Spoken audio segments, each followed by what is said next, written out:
All right, so now I'll talk about the law of cosines.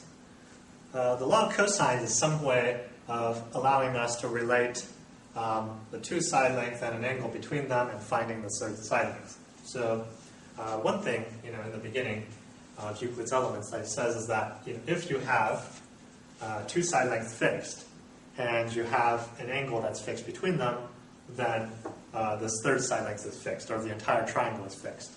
It's intuitive to think about because if you fix two side lengths, that means you have two sticks and the side length are fixed, and you have the angle fixed between them, so you know exactly how far they're spread apart.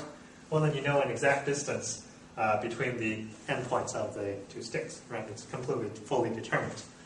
So the law of cosines, so it says it's fully determined, but we still don't know what the exact length is, so it'd be good if we have some way of computing that directly, and the law of cosines gives us a way of doing that. So it's saying, given an angle and two side lengths adjacent to that angle, what's the length of the opposite side?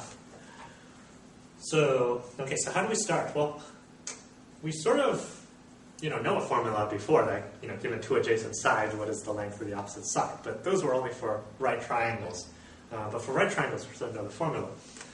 Well, then, why don't we, try to make it a right triangle? Like, why don't we just try to, shift this one over until it becomes a right triangle? Then, let's call this length h, and then let's call this distance here d. Okay, and then similarly, we'll label this rest of this distance here e. Okay? So we know in here that h squared plus d squared is going to be equal to c squared, right? Because here it's a right triangle, or I made it like that. Okay, so we know that, so let's write that down then.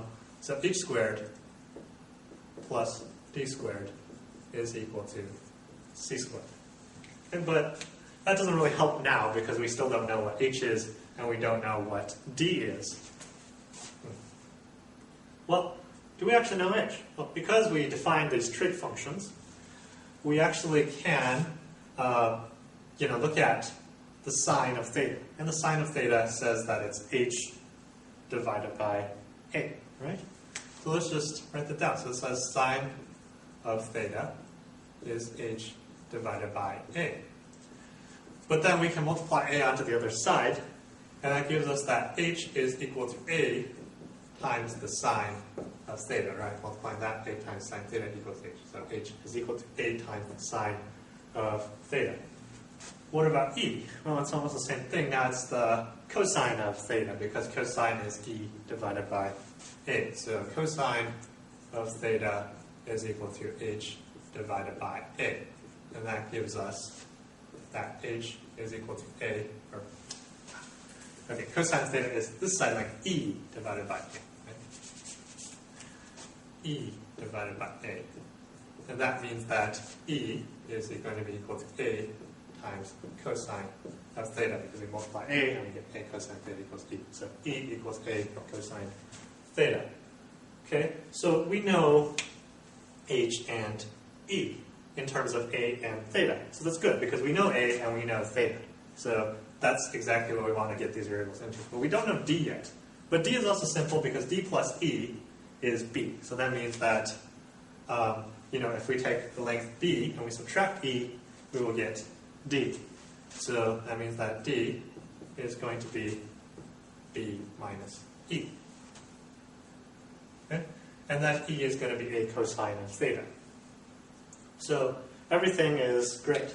And we can just directly go through and try to solve for c, given that we know all of these, right? Because from here we know that h in terms of a and theta, we know e in terms of a and theta, and we know d in terms of b and e, which we know in terms of a and theta. So everything is not fully determined, and we just need to plug it into this formula and simplify it to get what c is equal to.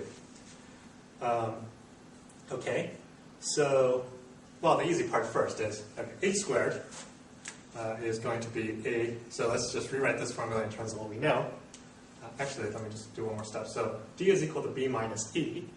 Well, that means that e is a cosine theta, so b minus a cosine theta, just substituting in this equality for e. Okay, so d equals b minus a cosine theta. So h squared is going to be a sine theta, whole thing squared. And d is going to be b minus a cosine theta. So substituting this whole thing in for d, so we have to square the whole thing. And then that should be equal to c squared. Okay, but now what is this expression actually equal to? Well, first thing is this thing is the square of a product, so we can distribute it inwards and we get a squared sine squared theta. Similarly for here, okay, so this one we actually need to expand out the square.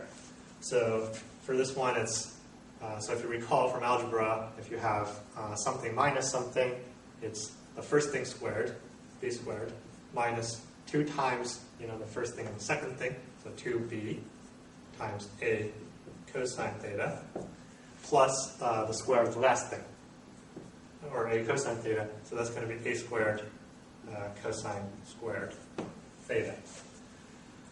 Now if we just combine these, we see that we get a squared sine squared theta, and we have a squared cosine squared theta.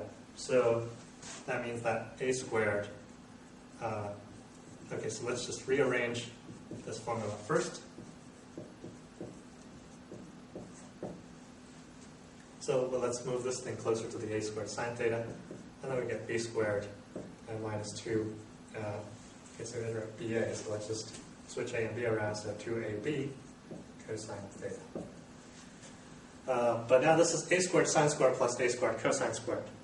So we can factor out a squared, and we get sine squared theta plus cosine squared theta, right, for this expression here, and then plus b squared minus 2ab cosine of theta. So, but we already know from trig identity that sine squared theta plus cosine squared theta is 1, because it derives from the Pythagorean theorem. So this is the same thing as just a squared, and then plus b squared minus 2ab cosine of theta. So all of these intermediate steps are equal to each other.